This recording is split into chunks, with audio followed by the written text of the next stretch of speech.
Viewers, I promised you it would happen, and it finally has. I have a co-anchor. I'm very pleased to introduce to you Hannah Byrne. Hannah? Iron Will, I couldn't be more delighted to join your editorial team. Well, it's great to have you on board, Hannah, not just because I'm sure that after 3 years, people are getting tired of listening to just me drone on, but because if people have been watching my interviews, they know that I'm an Albertan, and I've made it very clear. I've said many times, I'm a Canadian first and Albertan second, but we finally have some representation from Central Canada because you hail from... Well, originally New Brunswick, but I live in Ontario. Right. I live in Toronto. Fantastic. So it's so great to have you on board, Hannah. Thank you so much for joining the team. And I'm sure that the viewers will be very pleased that they finally get to listen to someone more than just me. Well, I'm thrilled. And to be honest, Will, I think I'm not alone when I have wondered how many hours of sleep you actually get. Goodness knows you've been a whirling dervish covering news and the top issues affecting all Canadians since day one. And I'm not even going to dignify what day one is, but I think anyone that has been following you since that period is on board. And I'm here to help hopefully give you a few hours of a few winks and certainly cover what is topical and definitely what's under the radar and percolating. Yes, well, it's a real pleasure, Hannah. And so, folks, the way this is going to work is that Hannah and I are going to be taking turns switching off stories as we do the top stories every week, the video top stories, but also on the audio news. For the audio news, I have been in the habit of taking a little pause between each story, but I recognize even with that, it can be a little difficult to tell when we switch from one story to the next. So it's going to get a whole lot easier with Hannah joining me because you'll hear me do one story, and then you'll hear Hannah do the next, and then me, and then Hannah, which is going to make it a whole lot easier to know when we're making the switches. So, Hannah, are you ready to do the news? I'm ready to rock. Good evening. I'm Will Dove. And I'm Hannah Byrne, and these are the top stories for Monday, June 9th. In today's news, Carney's Liberals have proposed a bill to hide their criminal activities. The government announces a dramatic increase in defense spending as NATO gears up for war with Russia. Mark Carney equates Muslim values with Canadian values, sparking controversy, and yet another study on the devastating effects of the COVID vaccines.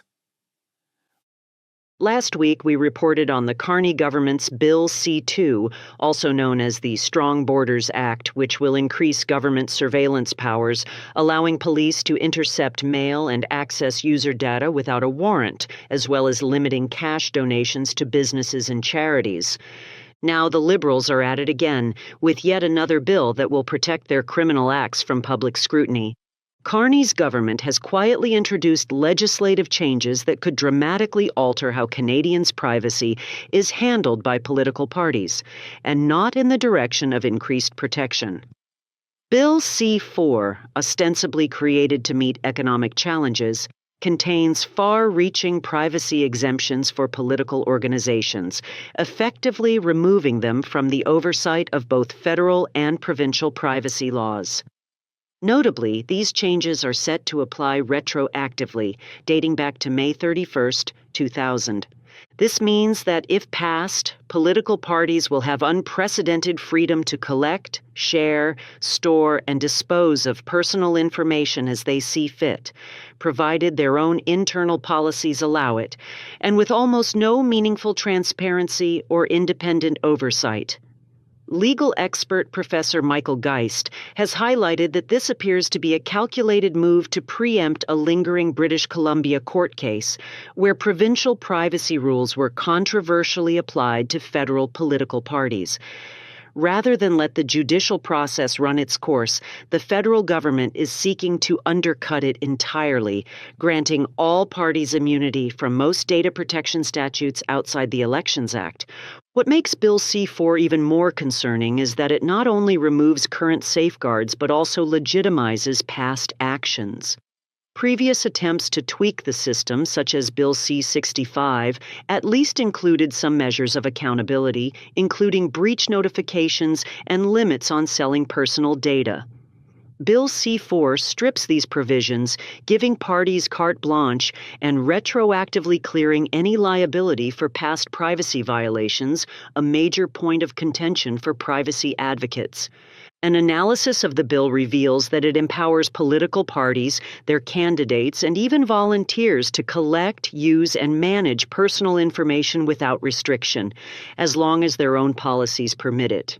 Crucially, Bill C-4 makes it clear that political parties cannot be compelled to reveal what data they hold, nor can individuals demand access to their own information or request corrections. The legislation explicitly states, for greater certainty, the registered party, eligible party, or person or entity acting on the party's behalf cannot be required to provide access to personal information, or to correct or receive, adjudicate, or annotate requests to correct personal information. The law would require only that each political party publish a privacy policy outlining the types of information collected, examples of its use, such as cookie tracking or online outreach, the name of a privacy officer, and the training provided to staff and volunteers. However, there are no limitations on what can be collected or how it can be used beyond these minimal requirements. There is also no provision for oversight. Privacy commissioners have no power to investigate or enforce compliance, leaving political parties to police themselves, with no consequences for failing to meet their own standards.